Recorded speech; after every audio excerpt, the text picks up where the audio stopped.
Hi friends, Apno Se Bewafai Amazon ప్రైమ్లో తెలుగు, తమిళ్, కన్నడ, మలయాళంలో dubbing అయిన పాత హిందీ సినిమా.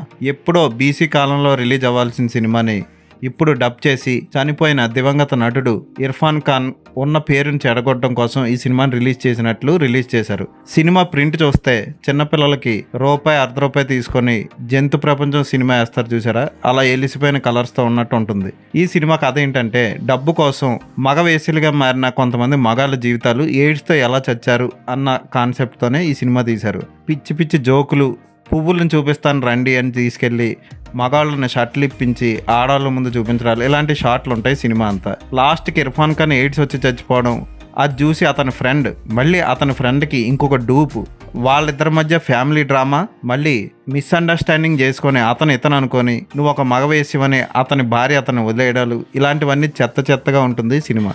పోనీ ఎక్కడన్నా బీభత్సమైన ఎక్స్పోజింగ్, రొమాంటిక్ సీన్లు ఉన్నాయంటే అవి కూడా ఉండవు. సేమ్ జంతు ప్రపంచంలో ఒక రీల్ అయిపోయిన వెంటనే టప్మని మధ్యలో కట్ అయిపోయి ఇంకొక రీల్ తీసుకొచ్చి వేసేసినట్లు సినిమా అంతా సాగుతుంది. నేను పైరసీలో ఈ సినిమాని చూసినప్పుడు తెలుగు డబ్బింగ్ అని రాసి ఉంది. తీరామో సినిమా చూస్తే తెలుగు సబ్ టైటిల్స్ ఉన్నాయి, తెలుగు డబ్బింగ్ లేదు. తమిళ్లోనే సినిమా అంతా సాగింది. సినిమాలో ఇర్ఫాన్ ఖాన్ చాలా యంగ్గా కనిపిస్తాడు. మళ్ళీ ఇర్ఫాన్ ఖాన్ దగ్గరికి వచ్చి చూసి నాకు ముసలాళ్ళు అక్కర్లేదు, యంగ్ మనుషులు కావాలి అని కోరుకుంటుంది. ఇలాంటి షాట్లు ఉంటాయి సినిమా అంతా. పిచ్చెక్కి సినిమా చూసిన తర్వాత ఎందుకు చూసామరా ఈ సినిమా, థియేటర్లో కానీ ఈ సినిమా చూసున్న వాళ్ళు అయితే థియేటర్లో ఫస్ట్ 10 నిమిషాలకే పారిపోతారు. అలా ఉంది సినిమా.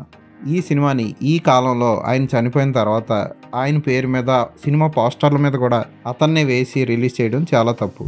ఈ సినిమా టైటిల్కి అర్థం తనకి తానే చేసుకున్న నమ్మక ద్రోహం అని అర్థం.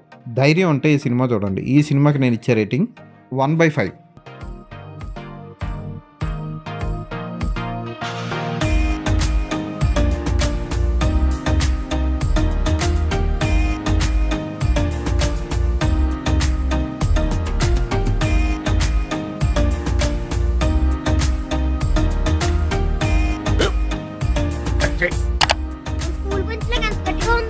కొట్రా, కొట్టు, పర్లేదు, కొట్టు.